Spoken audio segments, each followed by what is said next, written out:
Good morning, everyone. Welcome to this one of the first sessions of Privacy Camp. I think we are all kind of excited to kick off this morning, so bear with us if we are a bit nervous as we start.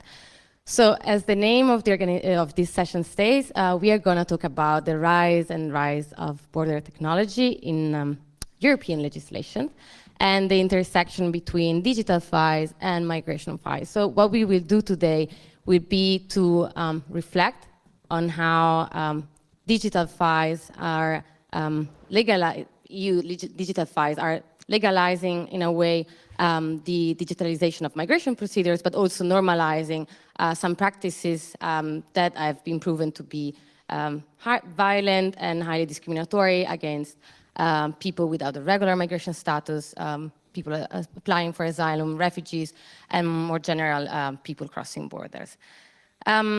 So we will also reflect on the role of digital policy in reinforcing the security narrative that it's spreading around borders and migration in general, and also this idea that non-European citizens represent a threat to European countries and that therefore should be pushed back and pushed outside of the European borders with any means, including digital ones.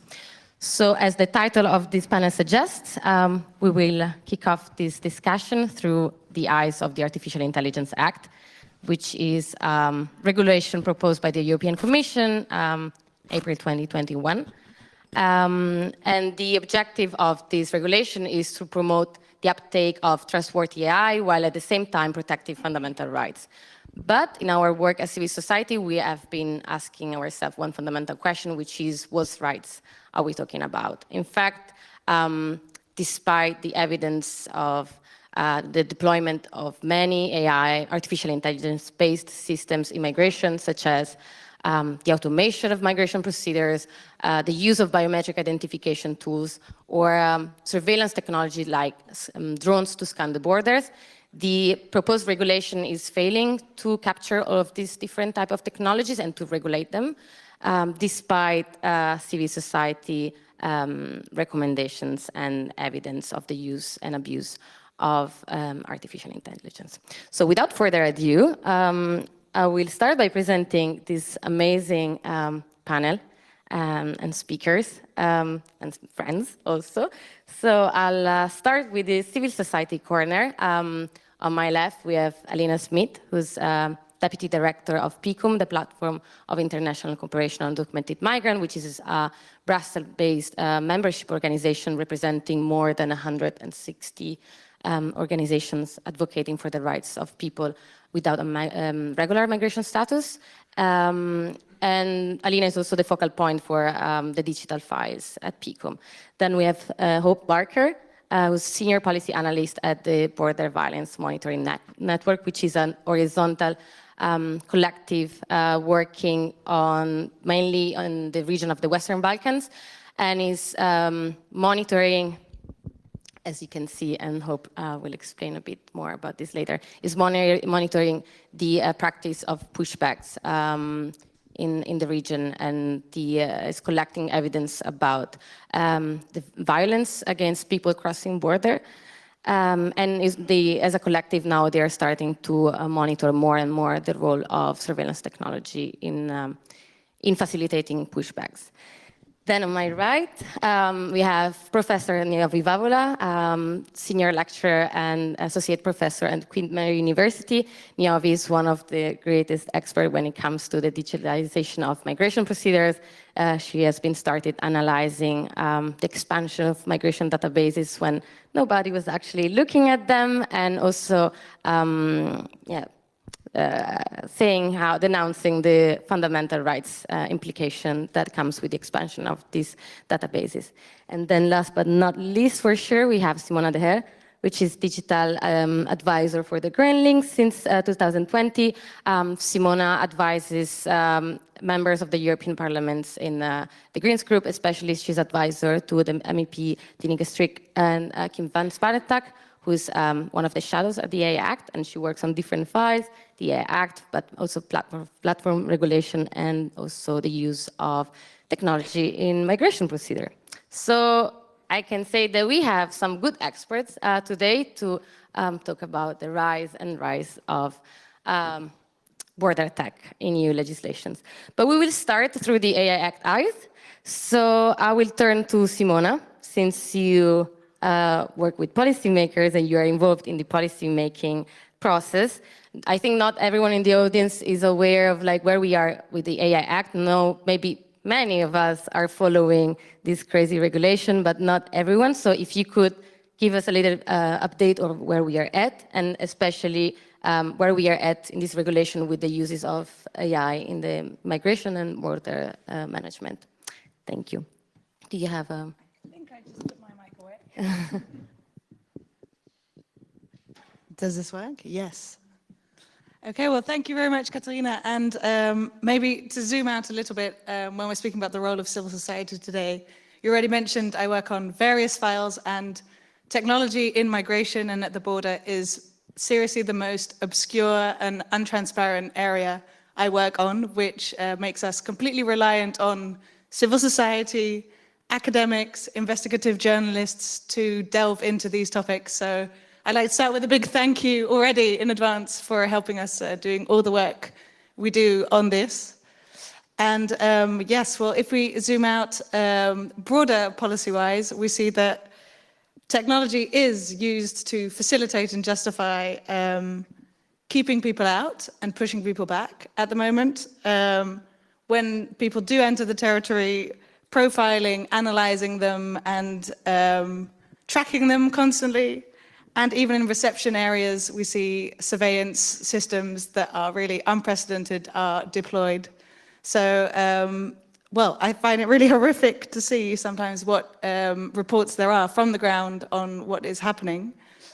And I think it's very important to say that the paradox is that while on the one hand you can see the Commission is championing these technologies and member states too, we at the same time see that they're as secretive as possible about it. So this is also where it touches upon the AI Act. I've been told to keep it very simple and not to go off in an AI Act rant, so stop me if I do. For those who haven't been introduced to this law yet, the AI Act is Europe's attempt to regulate AI. You might think, wow, that's pretty broad. It is, and it's taking us a long time. But the basic concept is you basically look whether a system is high risk and poses a high risk to fundamental rights, and if it's up to the European Parliament, also to democracy, the rule of law, or health and safety. And if it can be used for a certain use that has been shown to pose a risk to fundamental rights, for example, then you need to meet a whole list of technical requirements. So make sure your system is not biased, make sure it's robust, make sure it's cyber secure, etc. And there are also some transparency obligations that we're working on, and there is also a very important article with banned uses of artificial intelligence. Now, I think most important is in the work of civil society here is that you've been pushing for bans on certain uses. For example, risk profiling. We've seen risk profiling go wrong in many areas. One of the ones that some of you will have heard me talk about a lot is the Dutch child benefits affair, where the government risk profiled lots and lots of people and plummeted more than 70,000 people into debt, even losing their children, just because they had a quite relatively simple risk profiling system telling who was a fraud in child benefits and who was not. And we're seeing these exact same systems being deployed in the area of migration. We see, as Njovi will probably tell us a lot more about, huge databases being set up and linked together, which another point in the AI Act were exempted completely from the AI Act because, yeah, all these very big databases, why would they have to meet basic requirements?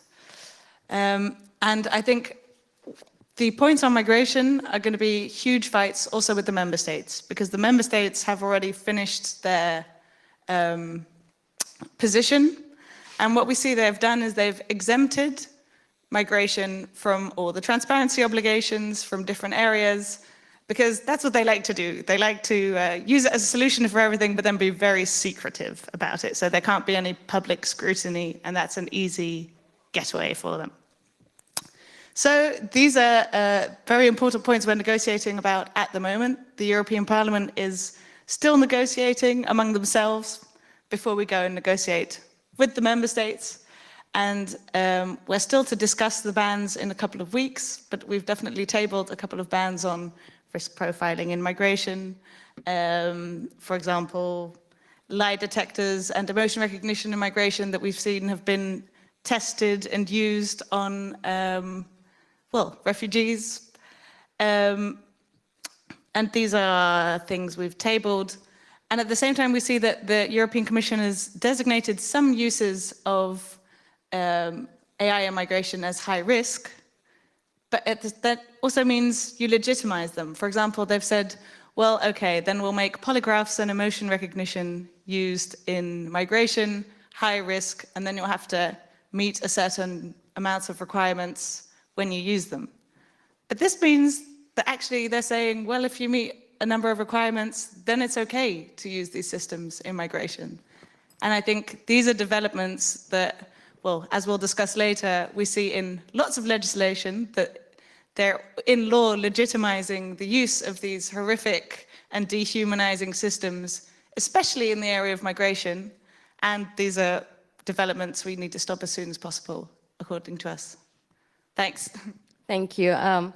Thanks, Simona. You did a great job in trying to summarize in 5 minutes this history of the AI Act, which is really complicated. For those of you who have been following from the beginning, it's kind of a soap opera, up and downs. And I think the, as you were mentioning, the migration demands show how contradictory this regulation can be, because it applies certain safeguards to some systems, but some others it actually fails to do so.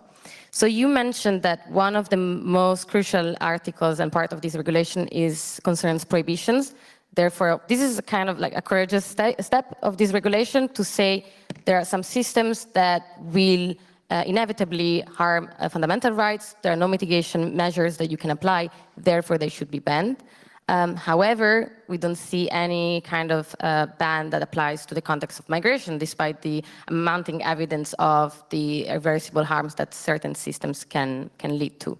So now I would like to ask Niovi if you could guide us through one of civil society recommendation that, as Simona was saying, is about prohibiting risk assessment, automated risk assessment and profiling systems used in the migration procedures. So could you explain us what these systems are and why they should be prohibited? Thanks. First of all, thank you so much, Katerina, for the kind invitation and introduction. And it's also a great pleasure to see so many people interested in technology and migration. When I started my work 10 years ago, there were hardly any people interested or understanding what we were doing, and it was considered too technical. So now it's become quite mainstream and quite important, so it's so nice to see people interested in this field. I want to start my contribution by making two vital points which relate particularly with the use of technology in migration context. And we need to have in mind, when we're looking into immigration law in particular, how immigration rules are inherently discriminating groups of individuals compared to citizens. They create a divide between citizens and foreigners by default, on the basis of the sovereign right of every state to decide with whom they wish to associate. And this also creates a huge imbalance of power between foreigners and the state. And that imbalance is also perpetuated by the fact that individuals are outside the border, having more limited access to remedies, to lawyers, to legal aid. So with this preliminary thoughts in mind, we should approach the AI Act and its migration-related provisions. So if one has a look at the AI Act, they will realize that there are only very limited prohibited AI systems, those related to social scoring and remote biometric identification for criminal law purposes. Everything else is fair game. And especially in relation to migration, there is nothing prohibited, notwithstanding many different uses of AI, and they are inherently discriminatory effects. I want to speak about 4 of these and guide you through as to why civil society and legal scholarship has explained why they should be prohibited, at least for some years, if not forever. The first one, and I think that's for me the biggest stake, is emotion recognition and behavior analytics. Emotion recognition looks basically as technology that takes into account the facial expressions of an individual, the way that they speak, through lie detectors and other types of polygraphs, and they can be used in order to enable a border guard or a person determining an asylum claim, whether that person tells the truth about their story. So it can help, it can assist, or it can doom an asylum seeker when they make a claim, and it can be used for the credibility assessment. And this technology should be banned for the very important reason that scientists show that it is not reliable. It cannot capture, it may capture some basic moods of individuals, but it cannot capture blended moods. It cannot capture different cultural backgrounds. And for that, emotion recognition is vital to be prohibited, at least until a lot of data are trained in order to make it reliable, which cannot happen. Even people from the same country of origin, the same region, they may have different backgrounds, they may have very different expressions. And because of the impact that it can have in an asylum seeker's claim, it is very vital to make it prohibited, at least for many years. The second is predictive analytics. Predictive analytics is basically artificial intelligence technology that takes into account social media reports, satellites, radars, different types of information in order to predict migration flows. It is already tested in different EU projects, not with too much success, I have to say. And the problem with this technology is that it is a double-edged sword. It can be used either to welcome, to prepare a country to receive asylum seekers and other kinds of migrants, or it can be used to interdict and be used for unlawful pushbacks. And the problem is that we don't really know what is going to happen. And for that reason, predictive analytics, which miraculously doesn't even feature in the AI Act as an artificial intelligence system, should be banned because it can be abused by states. The third one, and here we enter the arena of AI systems that are already being created at EU level, so it makes all the more difficult to ask for their prohibition because they are legitimized by the EU legislature in other files, are automated risk assessments and profiling. So we are talking about systems that essentially are trained to find, on the basis of huge amounts of statistics, patterns or correlations in order to identify for future applications, for visas, of residence permits, or of asylum seekers, as to whether they pose a risk. It may be a security risk, it may be an irregular migration risk, but they are making automated risk assessment on the basis, if not of protected characteristics, at least of proxies of protected characteristics. So instead of using racial origin as an indicator, they may use the address, which may show racial origin. So this is a proxy. So they are trained on the basis of data which are provided by states, and those data are based on previous decisions. Previous decisions in migration context can be very much discriminatory themselves. Border guards or visa authorities may be discriminating because they are not well trained, or they have inherent biases. And those biases translate in algorithms, which means that here we institutionalize discriminatory treatment, even if it's not direct, indirect discriminatory treatment of different groups of migrants. Why this is a problem and why this technology should be prohibited? Not only because this discriminatory treatment, it's indirect, and indirect discrimination at the moment is not well protected. There is not much guarantees in the case law at the European at least level, which protects not only migrants, anyone from indirect discrimination. So unless we reconceive what is protected, what is the concept, the meaning and the scope of the principle of non-discrimination, these technologies should be prohibited. The final one, and I know I'm speaking quite a lot, is remote biometric identification. So at the moment, it's only prohibited for criminal law operations, in criminal law context, but again, member states want to downgrade that. And there is nothing on migration, which means that it's quite dystopian to think about it, is that they are going to be using cameras that are going to be seeing the faces of people coming at the border, and they can be abused in order to prevent people from seeking entry. And we're talking about not only migrants, but also refugees. So this can be a form of digital refoulement. And in this remote biometric identification, it involves obviously facial recognition. So these kind of technologies, again, they are not fully reliable. It is a bit more reliable than emotion recognition, but still it's not reliable as much. I think I'm going to stop my contribution here.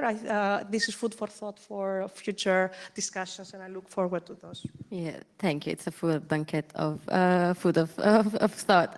You did a great job. Thank you very much in giving us an overview on the all civil society recommendation on prohibitions, but also starting from the very important point, which is when it comes to migration policies, procedures, there is an imbalance of power that is inherent into the policy itself that must be questioned in the moment that we analyze or advocate or influence the policy. Because as you have explained, this imbalance can be then reproduced and reinforced in these systems that should be banned. Turning to Alina, another category, as Simona was explaining, of AI systems that are regulated in the AI Act is the high-risk type of systems. Therefore, risk systems that might lead to the infringement of fundamental rights. That in principle are not bad, but they could lead to very negative effects on people's rights. In the original proposal, the Commission proposed some AI systems using migration that should be considered as high risk. However, we see that there are some very important missing points in the way that the Commission captured all the AI systems that are already deployed in migration. And one of the systems which is missing is biometric identification tools. So could you please tell us what these systems are and why they are dangerous, where they are used, and what is their impact on the rights of undocumented people? Thank you very much, Katerina. Really nice to be with you all this morning. And just echoing Yovi's point, great to see the interest in these issues. So, I mean, as a starting point, I think we all know ID checks are an essential feature of migration policy. They happen routinely at borders, in airports, we've all experienced them, and on the streets of our neighborhoods. And they're part of a strategy, essentially, to try to address concerns, disproportionate concerns, arguably, about the use of false documents, and also to achieve the European Union's goals around increasing the number of deportations. And artificial intelligence tools are widely used to facilitate identity checks. including through the use of mobile biometric identification devices that make it possible, for instance, to scan somebody's fingerprints or their face in the street, instantaneously have information about them because that data is cross-checked against other databases. So why does this matter? Why is this concerning? So maybe it's just helpful, as we've already done a little bit, to just step back and really contemplate a bit the context we're speaking of. So, we can think, as we should, that immigration law really concerns administrative matters, right? It concerns who qualifies for visas and permits to enter a country, to remain in a country, to work, to study. All of this concerns administrative law, except that in reality, a significant portion of how immigration law functions borrows from the tools and even the logic of criminal law, and also from the very institutions of criminal law, like law enforcement. And so this comes, of course, without the corresponding rights and safeguards that we find in the criminal justice system. And we know, and there is obviously very strong evidence of the fact that racial profiling is embedded in law enforcement practice. It's also embedded in immigration enforcement practice. And indeed, the fact that how a person looks, including their skin color, their perceived ethnicity, are used as proxies for whether they have authorization to be on the territory. And so I think it's important to underscore this has implications for lots of people.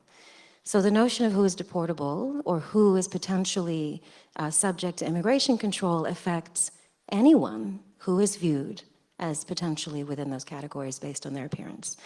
And indeed, a survey from 2014 from the EU Agency for Fundamental Rights found that 80%, close to 80% of border guards surveyed found that in airports, ethnicity was a quote-unquote helpful indicator of identifying people attempting to enter irregularly.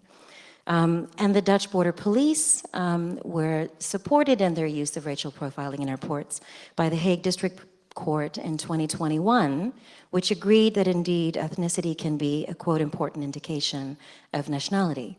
They then did away with this practice because of the public outcry about obviously pursuing this practice. And so what is actually occurring in reality?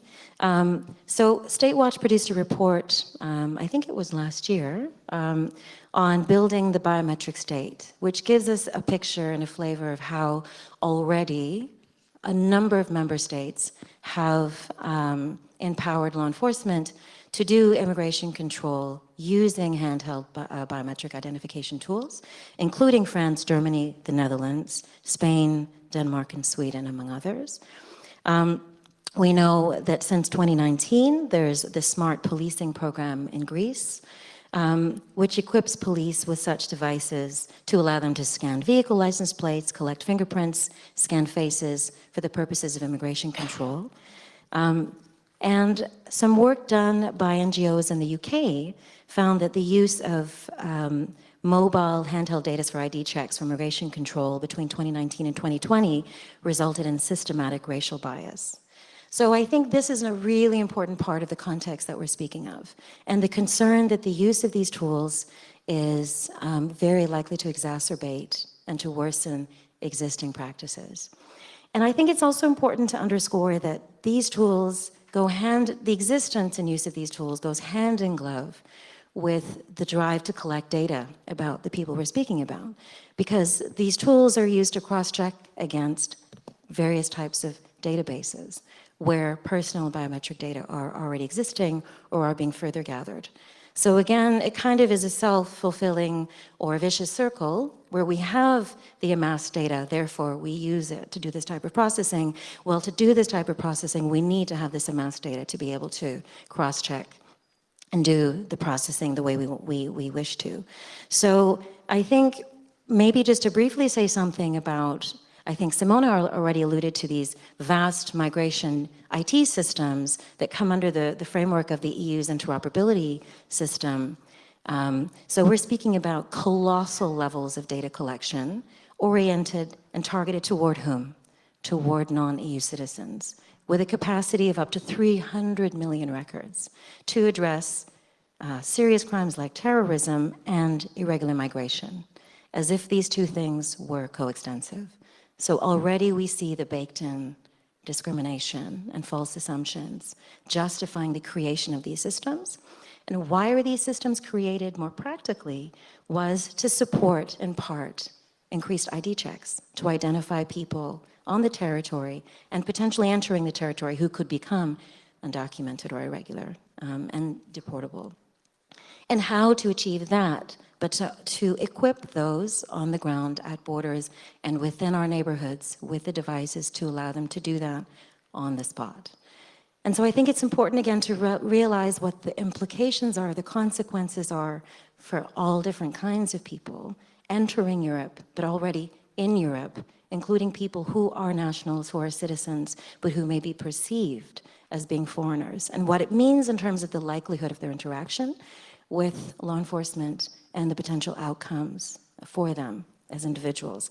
And maybe just a final point that, again, when we think about, I think it's really important to underscore, and we're hearing about, and we'll hear a little bit more about later, EU, and to an extent also national level legislation that normalizes and facilitates the use of technology in these ways. But let's be clear that the existing protections under the Charter and the GDPR apply to everyone, regardless of their citizenship or immigration status.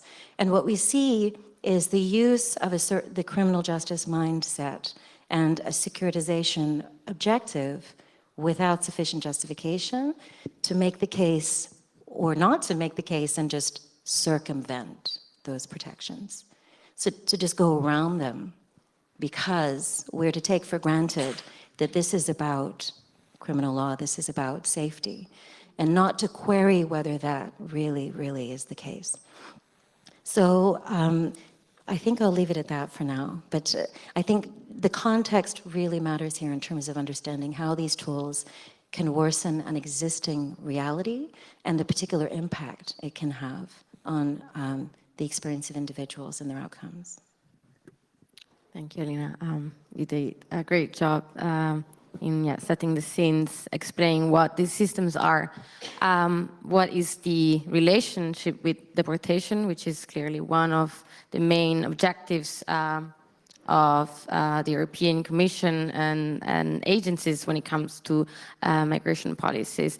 And it's quite striking if you compare like what Alina just talked about and the fact that policymakers negotiating the AI Act are really reluctant to the idea of regulating biometric identification systems in the AI Act and are attempting to exclude EU migration databases, which are the source for making these kind of tools working. And the other concerning missing piece in the regulation is all those type of surveillance technologies which are deployed at the EU borders and within the EU borders, which have the objective to basically prevent entries and push people back, as this black pile of papers can testimony. So Hope, could you please tell us first of all a bit about the work of Border Violence Monitoring Network and how you have been observing the rise of surveillance technology within borders in the Western Balkans and what effects they have on people that are trying to cross borders. Yeah, thank you, Katerina. So I will again come back to bringing how these policies are playing out on the ground and how they're affecting people on the move currently. So to do that, I'll have to explain a bit about who we are and how we work. So the Border Violence Monitoring Network is a horizontal self-organized network that's denouncing pushbacks and other human rights violations against people on the move at and within European borders. So we're 14 member organizations active since 2017, stretching from Greece all the way up to Austria and Turkey, covering the whole Western Balkan route.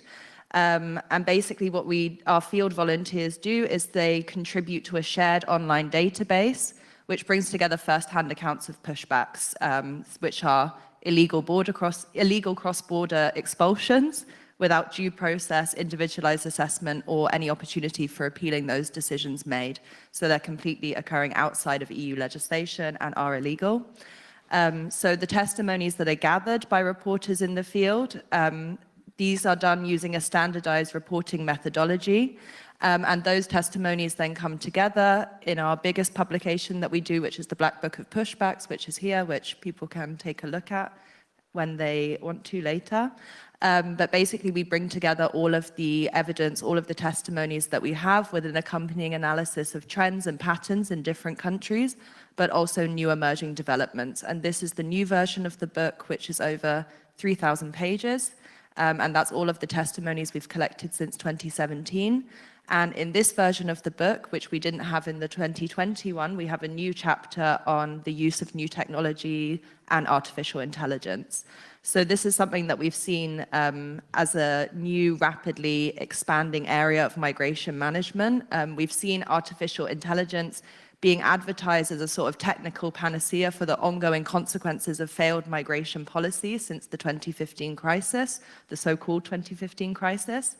And the real-world implications of these new tools have been widely documented for years, including, as many people here have spoken about, the inherent bias and racism of algorithmic machine learning and the problematic consequences of risk-based or predictive policing.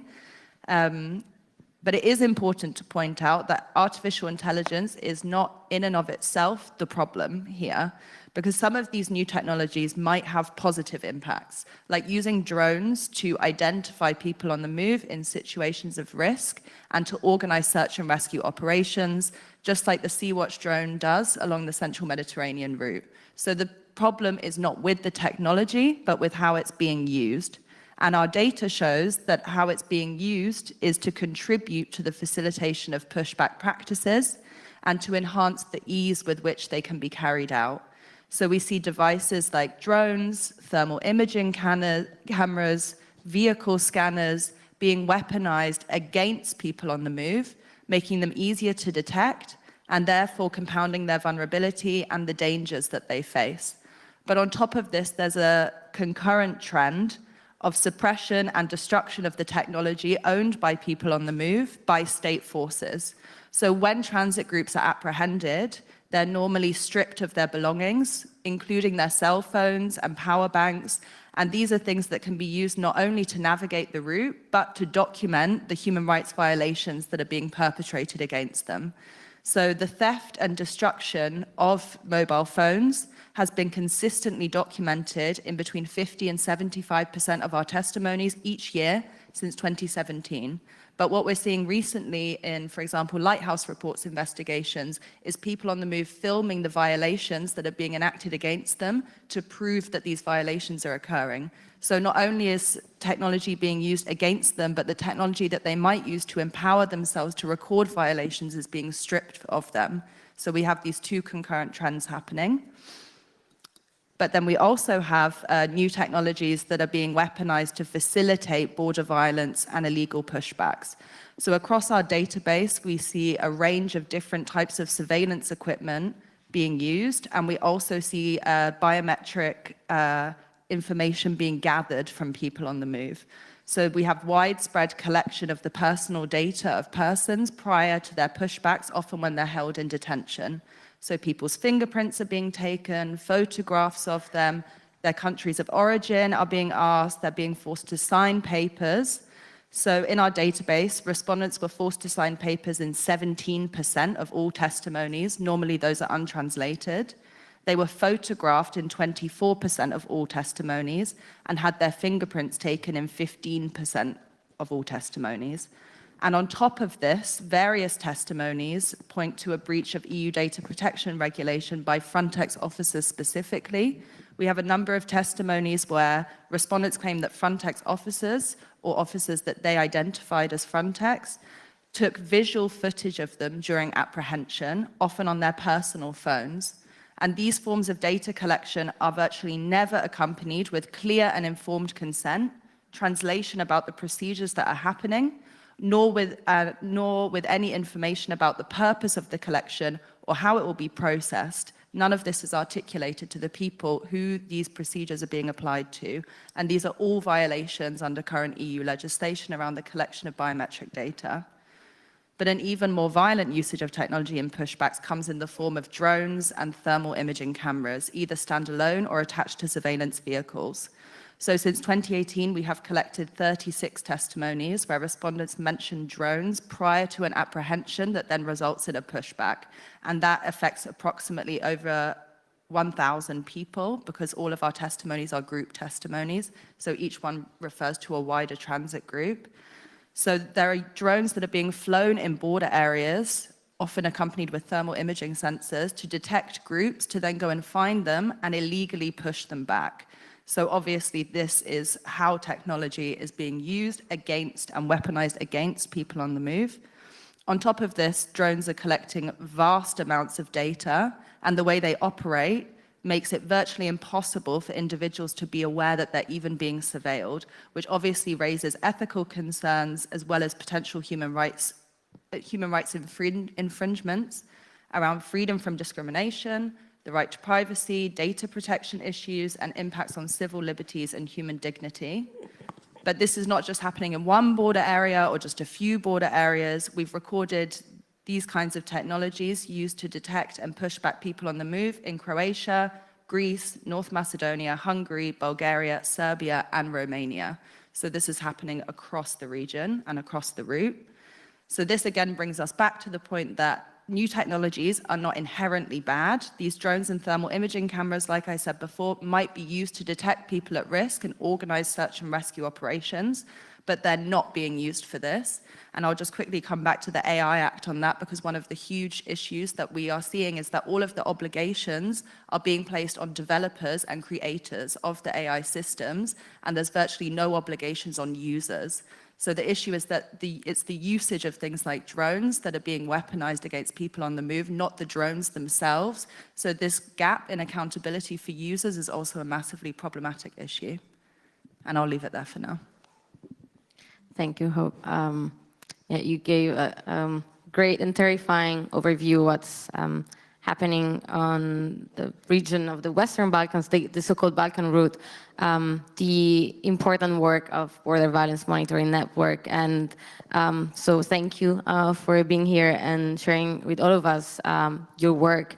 And also thank you for pointing out this very, very important aspect of the regulation of AI-based systems, which is the context of use, and which is critical when we are advocating for an inclusive high-risk list of systems, because as you pointed out, it's not about the technology per se, but the use. And the example that you gave about drones it's instrumental. We have Sea-Watch conducting search and rescue operation with the use of drones, but we have Frontex using drones to indicate the position of vessels to the Libyan Coast Guard and facilitating pullback towards the Libyan shores. And I invite everyone later just to come here and take a look to this massive piece of work. In the last 20 minutes that we are given, if we want to have some space also for questions, if you have for our speakers, we would like to zoom a bit out from the AI Act and look more in general to other pieces of European legislations which are legalizing and normalizing the use of border technology. And the reason why I would like to do this exercise is to show how pervasive this normalization process is, and that we should all be aware and be able to connect the dots between racist and oppressive migration policies and digital files. So to go back to the same order as before, I would like to ask every one of our speakers what other EU legislative files we should look at when we want to monitor the rise of border tech. And I would like to start with Simona, since you have a quite broad overview of this intersection of migration and digital files. Thank you. Thanks. Well, yes, we've already heard that it's being facilitated and legitimized by the Commission, by the member states, and we see this in funding, but now also in laws. And not only in one, because the AI Act already legitimizes a couple of very worrying uses, the emotion recognition, the lie detectors, the risk profiling in the context of migration. But it's spread across all different files, because one I'm very worried about is the Schengen Borders Code, where in the revision, Article 13 now says that in the case of instrumentalization of migrants, those are situations like where in Belarus, when they were sending people over the border to Poland, they call that instrumentalization of migrants, which already I find quite a dehumanizing term. Now, the Commission gives the member states a huge discretion to send mobile units, drones, and all kinds of sensors to the borders to reinforce the borders. And yes, as the previous panelists already said, obviously what they're doing there is to facilitate pushbacks. It's not to welcome them with food, blankets, and a safe environment and health checks. It's to make sure they don't cross the border. And this is in law. They may use all technical means. So that's one I'm very worried about. And another worrying development, apart from the AI Act and the Schengen Borders Code, is that I see that these huge databases we've been speaking about, and there are really many, they're increasingly all being linked to each other. We see already in Europol that currently there's another interesting session about that they're basically using all these huge databases to be able to train AI on it in the future and use that in very dangerous ways, as we saw, for example, in the child benefits affair. And in the screening regulation that, for example, Tineke is shadow on, so I'm working on for the digital aspects, we also see these databases coming back constantly. And we initially voted against these databases in the first place because we think they're really dangerous and don't contain enough safeguards. But now we see in all the future legislation as well, all these databases are now an established fact and constantly coming back. And screening, for example, one of the first steps is check all the databases, and we're trying to push back and say, okay, but then it shouldn't have any new consequences. People shouldn't then suddenly be rejected while they're fictively entered into the territory yet. But it's really, I find that really worrying.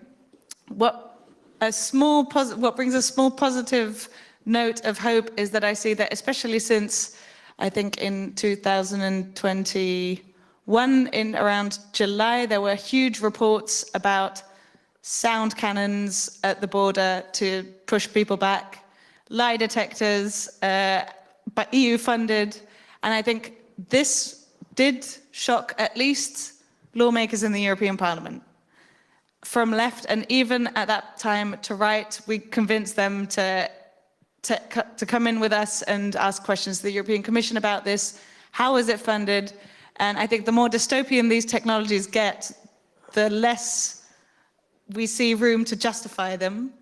And for example, in the screening regulation, and it's really, compared to all the disastrous developments, only a tiny step, but under negotiation now, we have included in the screening regulation at least a part where biometric recognition, biometric categorization, predictive analytics, lie detectors and sound cannons will be prohibited in at least the screening facilities and reception areas. So this is a tiny first step of hope towards, well, a different approach to these technologies. Thank you, Simona, and thank you for ending on a hopeful note, because clearly we need some of that. And yeah, thank you for giving some of these examples: screening regulation, Schengen Borders Code, and also raising the issue of the Horizon 2020 funded projects and how they are the basis for legitimizing some of this technology. I would like now to ask Niovi, what do you think are the other pieces of regulation or policy making that we should be looking at? Well, if there was a glimpse of hope, prepare to have it completely Yeah, so you've been hearing a lot about databases, and one thing to note is that there are 6 of them, and they're going to be interconnected. The problem is that the 3 of them are currently developed, and the other 3 are under development, including their what's called interoperability. I'm not going to go through that. I wrote 700 pages on this. I'm not going to discuss it now, but because these pieces of legislation are still not fully enforced because the databases are under development, we have things to wait for. So entry-exit system, ETIAS, the equivalent of ESTA or of ETA for Canada and Australia, ECRIS TCN, and interoperability means that the databases are going to be interconnected. But it's more than that. Essentially, what we've come to understand is that because we have the databases, interoperability allowed the use of artificial intelligence. When you have separate databases, you can't have interoperability in artificial intelligence being in place. And then there's more. That's not it. The piece of the legislation themselves doesn't say everything. So there is a huge amount of delegated and implementing acts, and by that I mean more than 50, which are currently negotiated without the involvement of the European Parliament because they are delegated and implementing acts. And many of them are not even published. So we can't have even access to see what is being discussed. Even with access of information requests, they are not giving us the access to even the proposals because for security reasons. And if that's not bad enough, we have new pieces of legislation because migration is only a part of a big puzzle. Mobility in itself is an inherently suspicious activity, and it's not just migrants who are a problem, but the mobile persons. So a new piece of legislation is the European Passenger Information Regulation. It's actually a proposal of 2 regulations, one for migration purposes and one for law enforcement.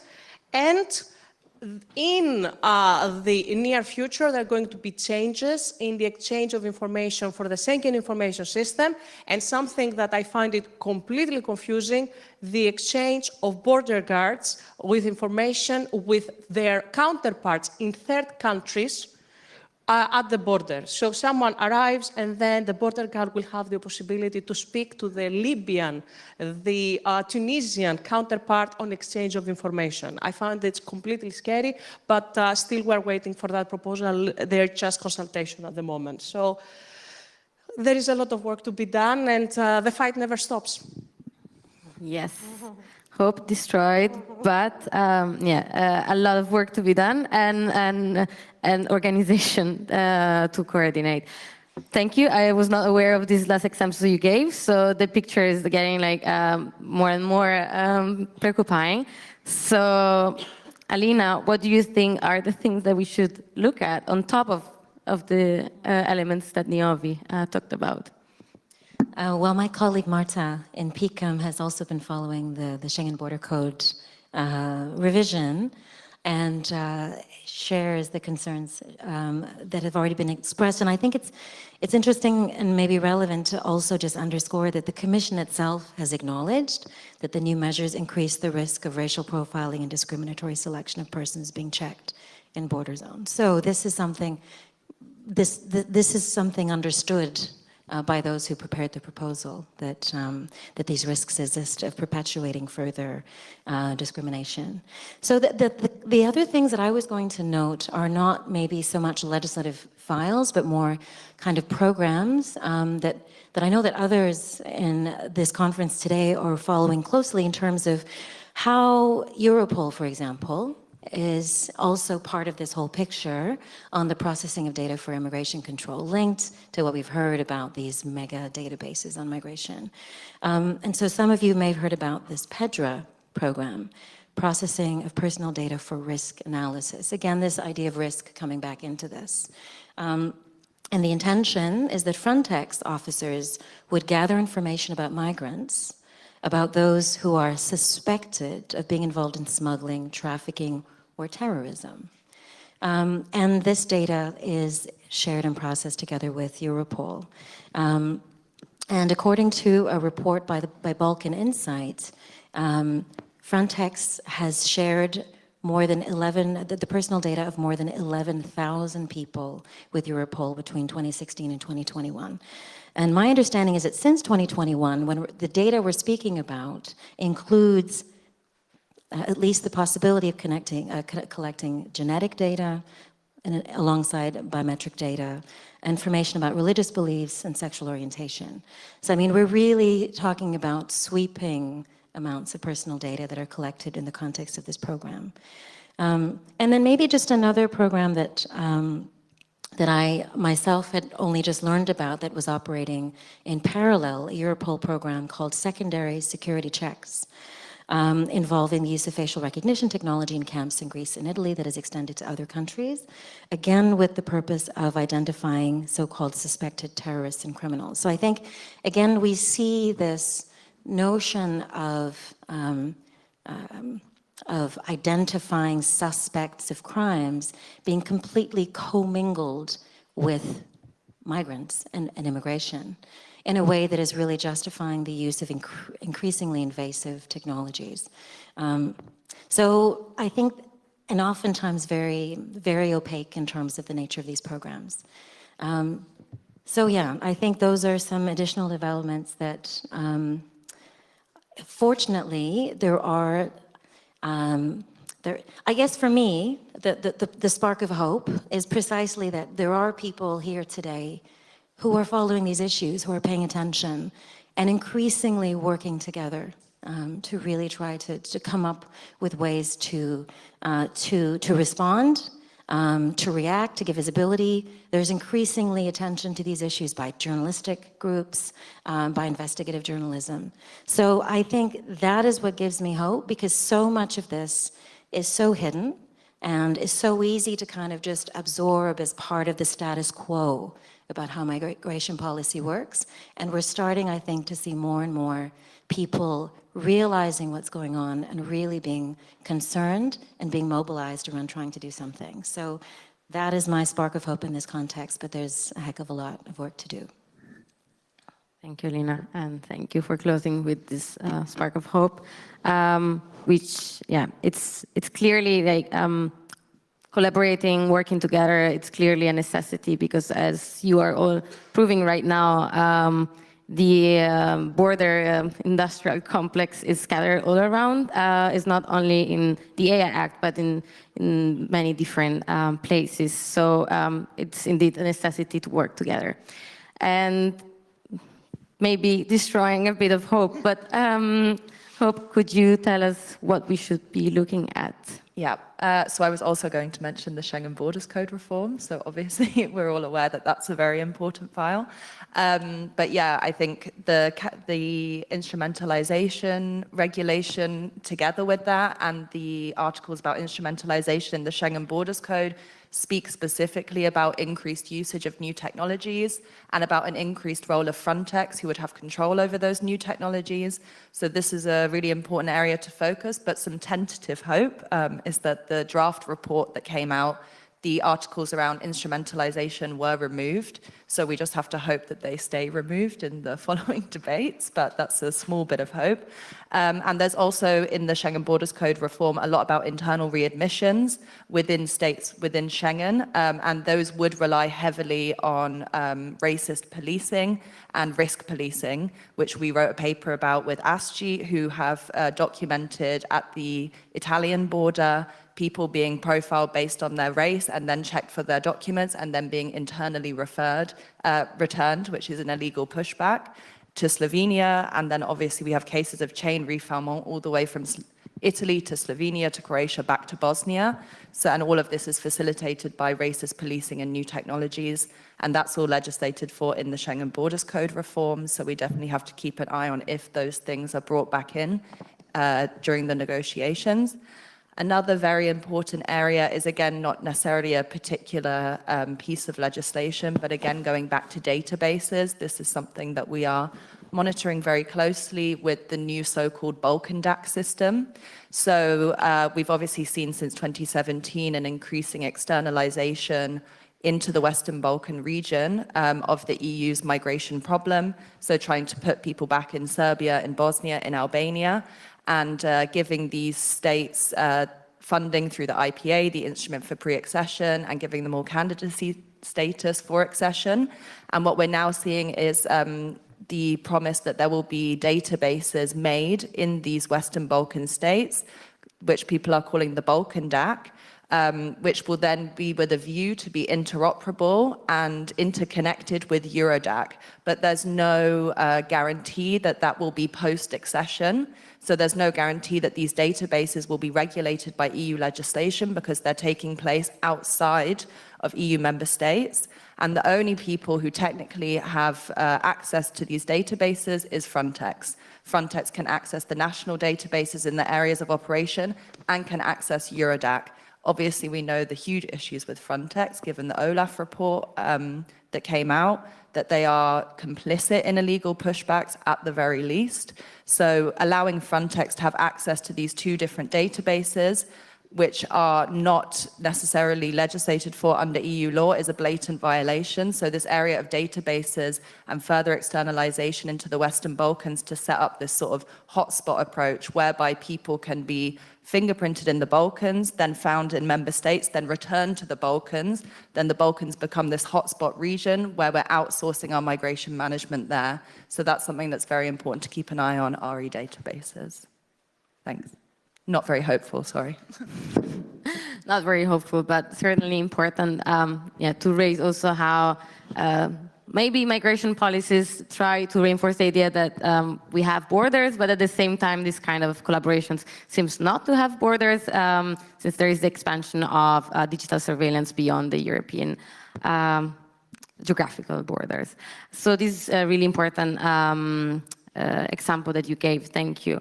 So it seems that we were perfectly on time to save some minutes for questions. I'm sure you received a lot of information. So I see that we have some hands raised already. 1, 2, and 3. So I give you the microphone. Okay, so we have one. Can I please ask you to mention whether your question is for one particular speaker or for all of them? Thank you very much, really. Thank you very much for the very interesting panel. Sara Pressiani from Euromed Rights. It's not to a specific person, but it's more related to the second question, which other legislative file? Because looking at the migration context, we see the external dimension, the externalization policy is the pillar now of the EU policy. And mainly related to border management. So we are providing all these tech tools, among them also artificial intelligence one, to countries such as Egypt, Libya, Tunisia. You have been mentioning the collaboration with the Libyan and Tunisian Coast Guard, so I would like to have more information on in which policy framework is foreseeing this kind of collaboration, but more generally, which kind of way to challenge the use of EU budget for providing this kind of tools for border management to third country that violated human rights and their citizen rights and migrants and refugee rights. And I'm thinking on countries such as Turkey, Libya, Egypt, and more generally, all the southern shore of the Mediterranean region. Thank you. Do you want to answer now, or do you want to take a couple more questions? Maybe collect all the questions Yeah? and then Okay. reply for Can I see? Okay. Thank you. So my name is Halit Kayan. I'm a researcher at KU Leuven Center for IT and IP Law. I have one question and one comment or nuance comment or counter argument. So I'll start with the last one. Okay, I'll only ask the question. Okay, so So Alina mentioned that Charter of Fundamental Rights and European Convention on Human Rights apply to everyone, but EU currently tries to circumvent them by referring to criminal procedures or security. And Niobe mentioned that there's not much case law right now about all these issues we are discussing right now. And other speakers also mentioned similar things, like Simone mentioned untransparency and Hope mentioned pushbacks. And we are actually talking right now here about not, so when we say pushbacks, we should accept the fact that we are talking about killings. Not always maybe, but also killings. And some people may find my thoughts very bold, but migration, the EU's approach to migration is kind of, in my opinion, the greatest failure of European values and European idea, European project. And I wonder whether you are aware of any case law to be produced soon, or you think there will be some change. I mean, not change, but some case law showing that such practices or such an AI act will go against the human dignity, the right to life, and all other fundamental human rights. And also, I would like to ask everyone here whether you are planning or currently doing any work on legislative procedures. For example, right now I'm well aware of the fact that Access Now does much on this area, for example, or other NGOs or EDRI. So do you plan to, I don't know, lodge a file or anything, or support anyone suffering from these kind of mistreatments? And yeah, I think I should make it not any longer. Thank you. Thank you. And we had another question here.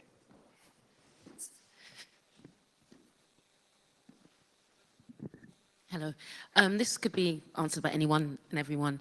I really want to take it back to the hope and practical applications of this, because it's great to be here and be well informed, but you want this to translate into kind of mobilization, grassroots mobilization. And I really wanted the panel to speak to that, because we've seen the Overton window shift even further right, and migration is often a proxy for, it's a shorthand for centre-right, rightwards to the far right, to kind of distract from economic discontent. And unfortunately, the times we're living in now, that's easily weaponized, as we see across Europe, continental Europe, as well as in the UK. And so, unfortunately, you have people even who are descendants of migrants themselves, who will parrot these kind of far-right rhetoric or very migrant suspicious rhetoric. And so I'm trying to, and I don't have as much hope in the EU projects or the EU values system, because when you have senior EU officials talking about Europe being a garden that needs to keep out the jungle and the rest of the world, I don't think, I think that reflects really the true values more so than any other kind of official rhetoric about respecting rights across the board, regardless of origin.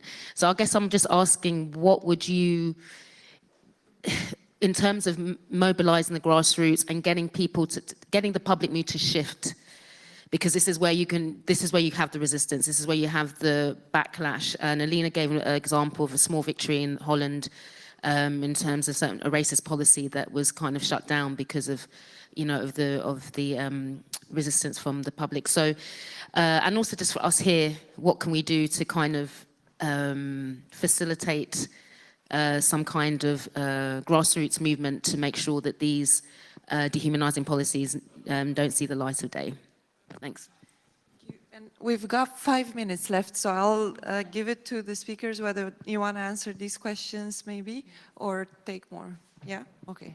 I maybe can suggest that you all maybe will take 1 minute to answer the questions, and you decide what angle to pick. But thank you, everyone, for these very interesting comments and questions. Does anyone want to start, or should we follow the order? Simona, do you want to go first? Yeah, fine to go first, and I'll try and keep it very brief. To answer the first speaker on the funding of these technologies, this is something we're also really very worried about, and what we're doing now especially is case-by-case written questions on specific cases of bizarre border technologies we encounter. Also, again, with thanks to civil society, investigative journalists, academics. So that also combines my answer with the last question. How can we keep up the good work, mobilize people, change the public opinion? I think is really bringing these cases to light, because the more we know about these bizarre practices at the borders, around reception areas, during screening and asylum procedures, the more the outrage about it is fueled, I think. And on the funding, we're really trying to get ex-ante fundamental rights conditionality in. Because now what happens is the answer to all our written questions are, well, we don't fund things in violation of fundamental rights, but it's up to the member state itself to look into fundamental rights violations by itself. Right. Doesn't sound very convincing. So for us, the thing we're really trying to push is ex-ante fundamental rights conditionality to EU funding, and especially in these innovation and border funds. And on the court cases, I wouldn't really know, but shameless promo, Tineke Strik is a migration professor and has a blog in which she shares all her legal views. So maybe there might be interesting stuff on there sometime soon. Thank you very much, Simona. Niobe, you have 1 minute. I know. On cases, one case on border control program, not on the fundamental rights problems, but on transparency in respect of having documentation about impact assessments of an EU-funded research project. Patrick should be here today. I saw him on the program. He's litigating the case. And one case relating to machine learning, Ligue des droits humains on PNR. There it prohibits self-learning systems which are unsupervised. But this is the only thing, and this case has already been criticized as unrealistic. With regard to mobilization, there are many ways. Unfortunately, I believe that unless it becomes personal to European citizens, they will not get that much mobilized. That's why I think that these technologies are only tested on migrants until if they become also applied on citizens. And then people are going to become more mobilized, unfortunately. In the meantime, strategic litigation, I wait for that email that there is an applicant, that we can take it to court.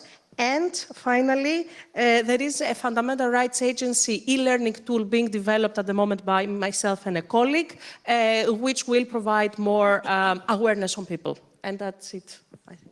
Fantastic job. To say all of this in 1 minute and 10 seconds. Alina, are you up for the challenge? So I'm so glad we were asked about what the role is of potential litigation, and I'm so glad we were asked about mobilization and grassroots. I mean, all of it has to happen. I mean, I'm not an expert, but my sense is part of the challenge is, as we heard earlier, that as far as these interoperable systems, these are what we're dealing with, not only in terms of those, but in terms of many of these. This is EU-level legislation that itself is in conflict with itself.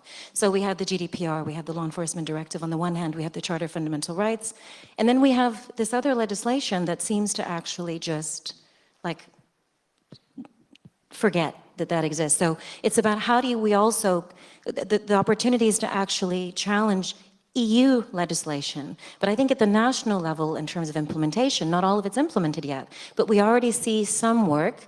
Homo Digitalis, for example, challenging the Greek smart policing program before the DPA, the national level data protection office. So I think there are opportunities to do more at the national level where we already see implementation happening in a widespread way.